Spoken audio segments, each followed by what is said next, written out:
नमस्कार, मैं हूं सत्यपाल और आप देख रहे हैं CWB Hindi news.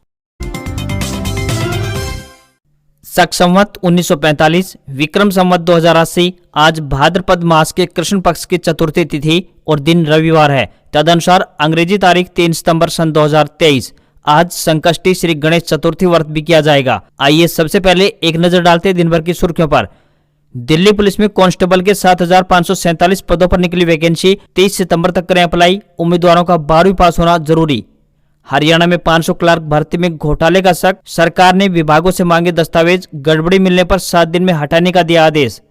Haryana group C के पेपर की प्रतीक्षा करने वाले उम्मीदवार फिर हुए मायूस, हरियाणा SSC ने अपील दायर करने के लिए मांगा वक्त। गुरुग्राम पुलिस ने जारी की ट्रैफिक एडवाइजरी, 8 से 10 सितंबर तक इन रूटों पर नहीं मिलेगी एंट्री, बताएंगे पूरी अपडेट। हरियाणा में परिवार पहचान पत्र यानी PPP से संबंधित एक बड़ी खबर सामने आ रही है, बताएंगे पूरी अपडेट। हरियाणा के खिलाड़ियों को झटका, सरकार ने फिर बदली ग्रुप सी भर्ती पॉलिसी, बताएंगे पूरी खबर।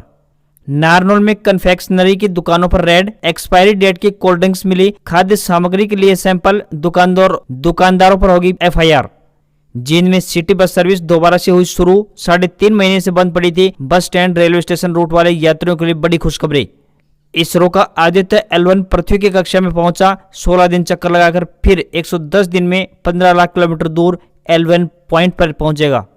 एशिया कप में भारत पाकिस्तान मैच बारिश के कारण हुआ रद्द, पाकिस्तान की पारी शुरू नहीं हो सकी, दोनों टीमों को 1-1 अंक मिला। Tata Nexon facelift unveil, SUV में नए डिजाइन के साथ मिलेंगे एडवांस फीचर्स, मारुति ब्रेजा से होगा सीधा मुकाबला। नीट SS 2023 न्यू अपडेट, 29 और 30 सितंबर को होगा एग्जाम, 22 सितंबर को एडमिट कार्ड होंगे जारी, 15 अक्टूबर को आएगा रिजल्ट। और अब खबरें विस्तार से।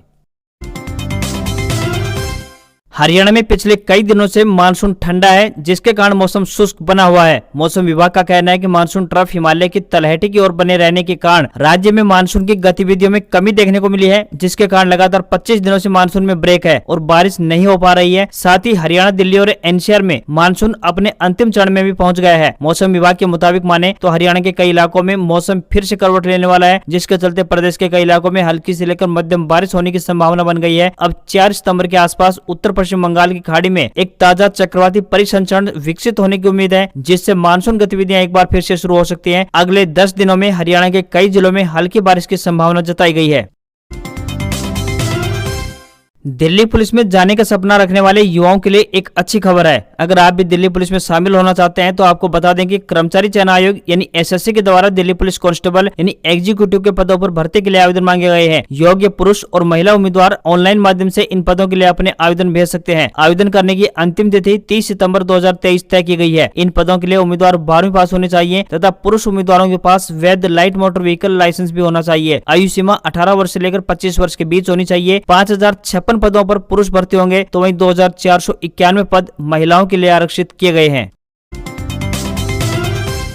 करीब 5 दशक बाद दोहान नदी का पानी महेंद्रगढ़ रेवाड़ी रोड को पार करके आगे के गांव में पहुंच गया है। खेतों में पानी पहुंचने के बाद किसानों ने खुशी जताई है। बता दें कि पिछले साल दक्षिण हरियाणा की 2 प्रमुख बरसाती नदियां दोहान व कृष्णावती पुनर्जीवित हुई हैं। ये दोनों नदियां महेंद्रगढ़ नारनौल की जीवन रेखा मानी जाती है, लेकिन पिछले 50 सालों में बारिश कम होने की वजह से न केवल सूख गई थी, बल्कि इनमें कई स्थानों पर लोगों ने अवैध कब्जे भी कर लिए थे। पहले इन दोनों नदियों में नीमका थाना की पहाड़ियों से बारिश का पानी आता था, लेकिन करीब 50 सालों से दोनों नदियां पूरी तरह से सूख गई थी। मुख्यमंत्री मनोहर लाल खट्टर के निर्देश पर पिछले साल सिंचाई विभाग ने दक्षिण हरियाणा की इन दोनों बरसाती नदियों को पुनर्जीवित करने की मुहिम शुरू की थी, जिसका नतीजा यह हुआ कि अब इनमें पानी बह रहा है। मानसून में पानी की मांग कम होने से नहरों को 16 स्थानों पर इन नदियों से जोड़ा गया था। नदी में पानी के चलते यहाँ के जलस्तर में काफी सुधार देखने को मिला है। साथ ही अब सरकार से ये भी मांग है कि यहाँ पर लगातार पानी छोड़ा जाए ताकि किसानों को पानी का लाभ मिल सके।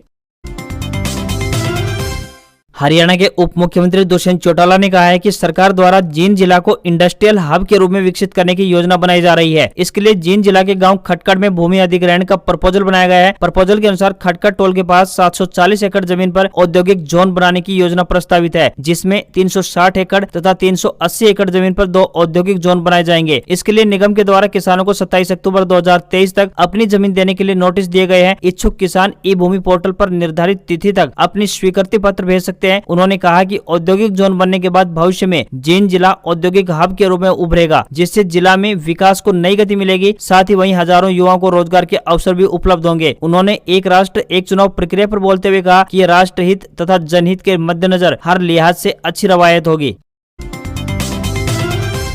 हरियाणा सरकार ने राज्य के खिलाड़ियों को एक बड़ा झटका दिया है। हरियाणा कर्मचारी चयन आयोग यानी HSSC की ओर से खिलाड़ियों के लिए ग्रुप C भर्ती पॉलिसी में फिर से बड़ा बदलाव कर दिया है। इस बदलाव के तहत आयोग एक साल में जितनी भर्ती करेगा उसके 3% खिलाड़ियों की भर्ती की जाएगी। इससे पहले एक साल में जितने पद आयोग के द्वारा विज्ञापित किए जाते उनमें से 3% के बराबर पद खिलाड़ियों के लिए आरक्षित किए जाते थे। सरकार के इस बदलाव से सूबे के खिलाड़ियों में काफी निराशा है। सरकार के इस बदलाव से यदि हरियाणा SSC साल में एक बार भी नियुक्ति नहीं करता है तो एक भी खिलाड़ी भर्ती नहीं होगा। उदाहरण के तौर पर यदि साल में हरियाणा कर्मचारी चयन आयोग 36,000 पद विज्ञापित करता है तो 1200 खिलाड़ी यानी 3% खिलाड़ी ही भर्ती होते हैं। 1 सितंबर को जारी पॉलिसी में कहा गया है कि खिलाड़ियों में 3% कोटा बनाया गया है। आपको यहाँ पर यह भी बता दें कि हरियाणा का खेल विभाग फिलहाल मुख्यमंत्री मनोहर लाल खट्टर के पास है। इससे पहले यह विभाग पूर्व हॉकी खिलाड़ी संदीप सिंह के पास था।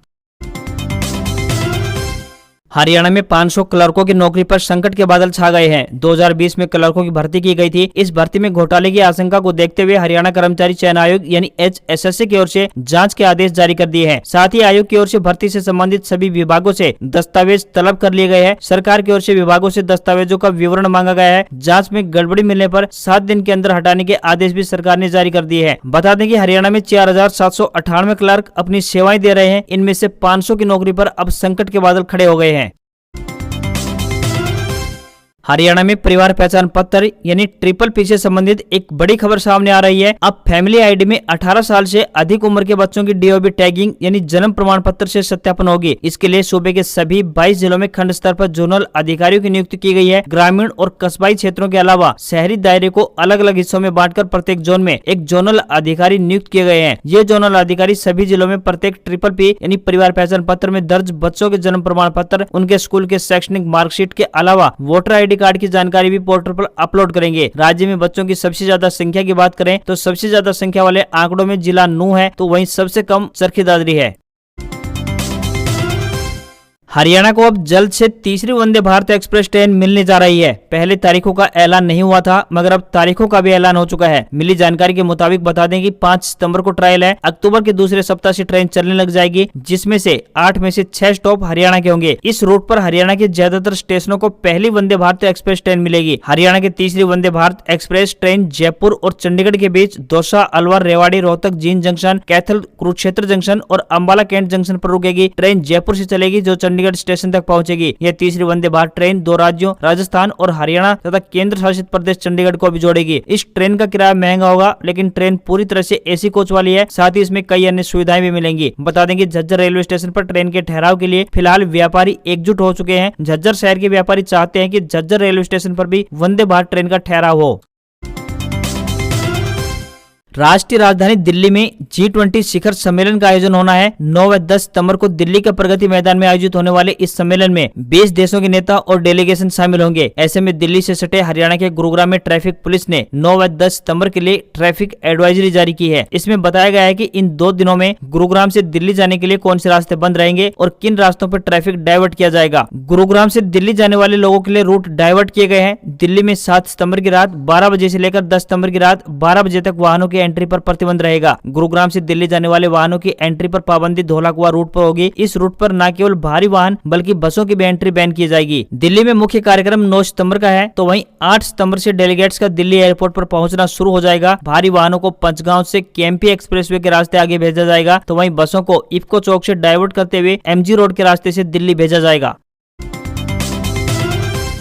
धर्म ग्रंथों में दी गई जानकारी के अनुसार द्वापर युग में भाद्रपद महीने के कृष्ण पक्ष की अष्टमी तिथि को भगवान श्री कृष्ण जी का जन्म हुआ था। इसी वजह से हर साल इस तिथि पर पूरे देश में जन्माष्टमी का पर्व मनाया जाता है। कुछ स्थानों पर तो इस दिन दही हांडी की परंपराएं भी निभाई जाती है। वहीं अब की बार पंचांग भेद की वजह से यह पर्व एक दिन की बजाय 2 दिन मनाया जाएगा। इस वजह से लोगों में काफी असमंजस की स्थिति बनी हुई है। पंचांग के अनुसार भाद्रपद मास के कृष्ण पक्ष की अष्टमी तिथि की शुरुआत 6 सितम्बर को दोपहर 3:38 पर प्रारंभ होने जा रही है, जो कि 7 सितंबर गुरुवार के दोपहर 4:14 तक जारी रहने वाली है। इसी वजह से अष्टमी तिथि 2 दिन होने से दोनों दिन ही जन्माष्टमी का पर्व मनाया जाएगा। अंबाला जिले में इंडियन नेशनल लोकदल यानी INLD परिवर्तन पदयात्रा निकाल आई है। पदयात्रा का मुलाना बराड़ा में तीसरा दिन था। इनेलो नेता अभय सिंह चौटाला की अगुवाई में यात्रा मुलाना से प्रारंभ हुई, जो कि 10 गांवों को कवर करते हुए बराड़ा पहुंची। अभय सिंह चौटाला ने कहा कि भाजपा गठबंधन सरकार प्रदेश में लूट मचा रही है। मुख्य विपक्षी दल कांग्रेस भी नहीं बोल पा रही है। इसी दौरान अभय सिंह चौटाला ने पार्टी के राष्ट्रीय उपाध्यक्ष प्रकाश भारती को नई गाड़ी इनोवा क्रिस्टा भेंट की। अभय सिंह चौटाला ने कहा कि आप इसी प्रकार से निष्ठा से संगठन को और अधिक मजबूती प्रदान करें। नई गाड़ी का पहिया और तेजी से चलाकर प्रदेश में चल रहे परिवर्तन के संघर्ष में मेहनत करें। इनेलो परिवार आपको और अधिक मजबूती प्रदान करने का काम करेगा। अभय सिंह चौटाला ने गांव के लोगों से उनका हालचाल, फसल बाड़ी और बाढ़ से हुए नुकसान के बारे में भी पूछा। लोगों ने बताया कि ज्यादा बारिश और बाढ़ के कारण नुकसान बहुत ज्यादा हुआ है, लेकिन विधायक ने एक बार भी उनकी आवाज न तो प्रशासन के सामने और न ही विधानसभा में उठाई। इनेलो नेता ने कहा कि किसानों को कैसे कमजोर किया जाए, इसके लिए सरकार ने खाद, बीज, कीड़े मारने की दवाइयों और डीजल के दाम कई गुना बढ़ा दिए हैं।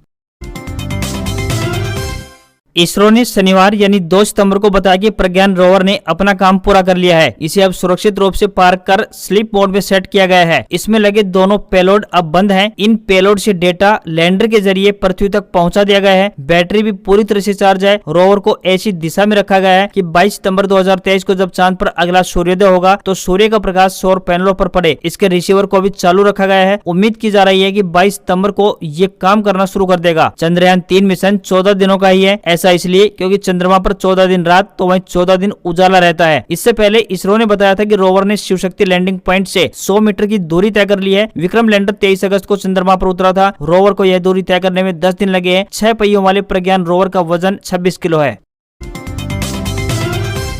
चंद्रयान 3 की चांद के दक्षिणी ध्रुव पर कामयाब लैंडिंग के 10वें दिन इसरो ने शनिवार को आदित्य L1 मिशन लॉन्च कर दिया। आदित्य सूर्य की स्टडी करेगा। इसे सुबह 11:50 पर PSLV C-57 के एक्सेल वर्जन रॉकेट के जरिए श्री हरिकोटा के सतीश धवन स्पेस सेंटर से लॉन्च किया गया। रॉकेट ने 63 मिनट 19 सेकंड बाद आदित्य को 235 × 19,500 किलोमीटर की पृथ्वी की ऑर्बिट में छोड़ दिया। करीब 4 महीने के बाद यह 15 लाख किलोमीटर दूर लैग्रेंज पॉइंट 1 पर पहुंचेगा। इस पॉइंट पर ग्रहण का प्रभाव नहीं पड़ता है, जिसके चलते यहाँ से सूरज पर आसानी से रिसर्च की जा सकती है। ये 6 जनवरी 2024 को L1 पॉइंट पर पहुंचेगा।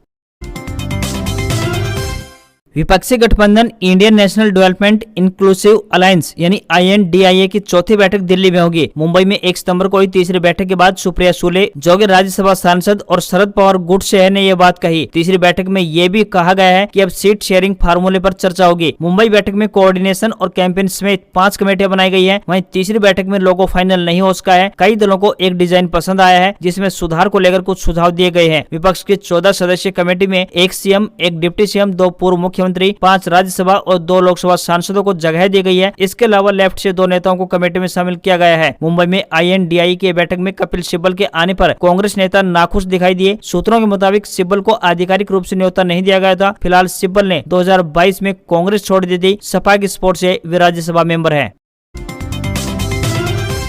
इन दिनों एक नया साइबर फ्रॉड सामने आ रहा है। यह स्कैम परिवहन विभाग के ई-चालान से जुड़ा हुआ है। इसमें स्कैमर फोन पर टेक्स्ट मैसेज के जरिए लोगों को परिवहन विभाग की लिंक भेजकर स्कैम को अंजाम दे रहे हैं। पुलिस और ministry of electronics and information ने इसकी लेकर सावधानी अलर्ट जारी किया है। अपनी एक्स पोस्ट में लिखा, फर्जी चालान घोटाले के झांसे में न आए, आपकी सुरक्षा आपकी जिम्मेदारी है। इस स्कैम को अंजाम देने के लिए स्कैमर आपके फोन पर एक ई-चालान का मैसेज भेजता है, जो कि परिवहन विभाग की ओरिजिनल वेबसाइट की तरह ही दिखता है। मैसेज में एक पेमेंट का लिंक होता है। जैसे ही आप इस लिंक पर क्लिक करते हैं तो धोखाधड़ी करने वाले आपके डेबिट या क्रेडिट कार्ड सहित अन्य सीक्रेट जानकारी स्कैन कर लेते हैं। पुलिस के मुताबिक स्कैमर e-चालान.परिवहन.in लिंक शेयर करते हैं, जबकि परिवहन विभाग की वेबसाइट की लिंक e-चालान.परिवहन.gov.in है। यहाँ ध्यान देने वाली बात यह है कि सरकार की ओर से जारी लिंक के आखिर में gov.in होता है, जबकि इनके लिंक के आखिर में .in है। इसलिए इनको पहचानने में कोई भी गलती ना करें। अगर आपका चालान कटा है तो इसका अलर्ट किसी भी फोन नंबर से नहीं आता है। इसके अलावा यह भी जरूरी है कि किसी भी लिंक पर जल्दबाजी में पेमेंट ना करें। इसके अलावा आप विभाग की वेबसाइट पर जाकर ये चेक कर सकते हैं कि आप पर कोई फाइन लगा है या फिर नहीं। अगर आप इस घोटाले का शिकार फिर भी हो जाते हैं तो बिना समय गंवाए national cyber crime reporting portal के हेल्पलाइन नंबर 1930 यानी 1930 पर कॉल करके इस फ्रॉड के बारे में जानकारी दे सकते हैं। इसके अलावा अपने बैंक और नजदीकी पुलिस स्टेशन में फ्रॉड होने की भी कंप्लेंट दर्ज कराएं। आज खबरों बस इतना ही। देखते रहिए आपका अपना हरियाणा का सबसे बेहतरीन news channel CWB Hindi news. नमस्कार।